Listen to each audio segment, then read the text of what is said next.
Hello everybody, welcome back to the channel. I have an awesome video for you guys today.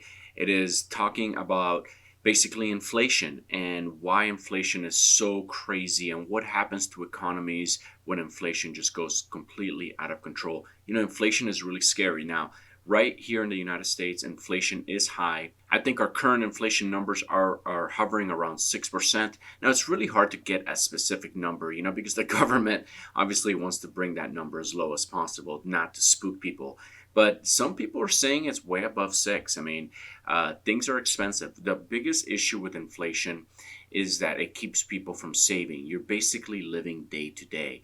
You're working right now, making some money, you know, paying whatever bills you are due right now, and you basically are trying to survive, right? And it really hurts the poor people the most, or even the middle class, because everything becomes really expensive and your jobs are not paying you at the rate that the inflation is going up. So everything kind of goes haywire. Um, there's fear that inflation in this country could really wreak havoc, and that's why the Federal Reserve has been raising interest rates, because they are trying to suck money out of the economy. They're trying to make it harder. They're trying to basically crash the economy. But the flip side to that is, yeah, we could see that, you know, crashing the economy is a horrible thing, right? By raising interest rates, a lot of institutions get hurt as a result. But if you look at the long term, here's an example of Argentina of what can happen when you basically have hyperinflation for many years. I mean, their inflation right now is like 100%. So that gallon of milk today is worth, you know, $5, and next year is literally going to be worth $10. That's a big change. And basically, what this article talks about is how once you get paid, right, in pesos, which is their local currency, you are running to the black market to change it to dollars. So the reason people want to change their money from their local currency to, and you know, for example, buy the dollars or buy euros, is because these are more stable economies. And when you have hyperinflation or super crazy inflation in your country, the money that you bought that you get paid on Friday is worth less on Monday, right? So people are basically, they get paid on Friday, they try to go to an exchange place. Now you have in Argentina specifically, you got two different types of exchange places where you could go to change your money. You have the government ones, which they really limit how much dollars you can buy, but they has the best rate. Or you have to go to the black market. It's called the blue market, and basically buy dollars. They're real dollars, but they're just not official, and you end up having to pay almost twice the amount of pesos for the dollar, right? Because again, it's black market, but people will pay it. People will pay it because they know that their money is worth nothing. Now, there's an amazing line that I want to bring out right here. Check this out. There's a saying in Argentina that when you leave for 20 days and you come back, everything is different. And when you leave for 20 years and come back, everything is the same. That is crazy, because it's true, right? Everything is changing so quick, month to month. You know, all the prices go up.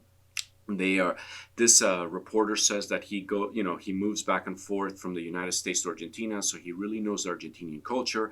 He says it's kind of crazy to see how people just live day to day. Like I said, you cannot save for the future because the money becomes worthless.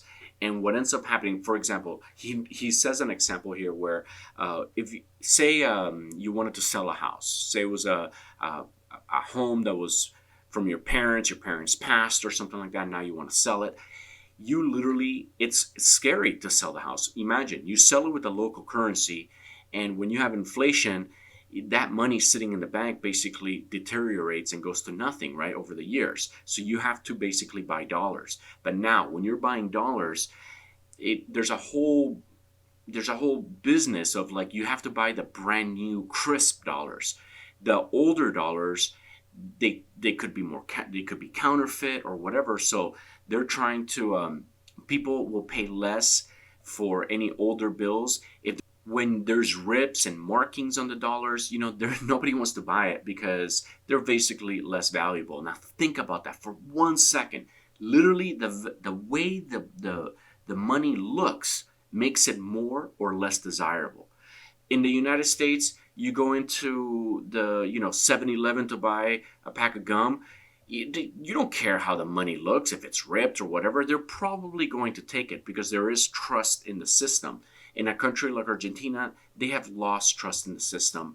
And you don't want to be buying old counterfeit dollars, ripped dollars, because then nobody wants them, right? If you're going to be buying something like I said, like a dollar, you want to make sure it's going to work, right? And there's many of times, I've traveled the world a lot, and you go buy something with an American ripped dollar, and they'll tell you straight up, we don't want that dollar, because when we go try to deposit that dollar in our bank account or whatever, nobody wants it because it's ripped. And I'm not talking like, completely ripped. I'm talking about like little edges, like a tiny little edge. I've been in situations where I'm trying to exchange money, and I showed up, like I literally went to my bank here, got money out, got on a plane, showed up to another country. I'm trying to exchange my money, and that guy took out like 20 of the bills. They were like $20 bills or whatever. He's like, no, can't take this one, can't take that one. And I'm like, what are you talking about? Like, it's money. Like, why aren't you taking it? And the person was like, look, it's ripped. I'm not taking that little. I'm like, that's not ripped. That it's got like almost nothing, like a little thing there. And they're like, nope, we could only exchange like literally brand new crisp bills. So with that said, it's kind of crazy what happened. Now, in this article, they do talk about how, okay, so back to the story of you're selling a property and you get paid $100,000. You want to change that, or you get paid 100,000 whatever worth of pesos, their local currency. People literally want to take that and turn it into dollars. And now, what do you do with the dollars, right? Where do you deposit $100,000 worth of American dollars?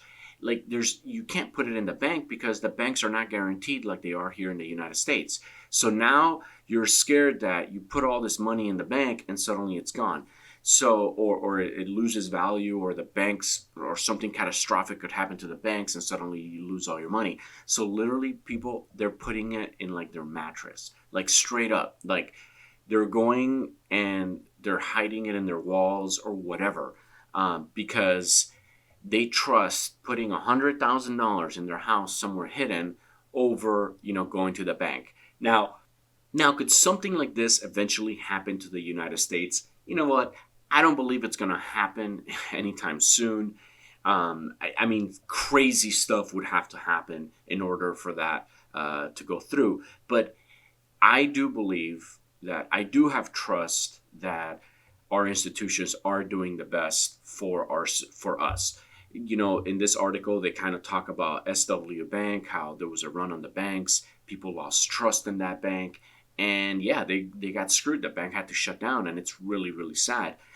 But I'm not ready to run to the banks. I still trust, I trust the U.S. institutions a lot. What I don't like is how much money we owe. We owe way too much money in this country.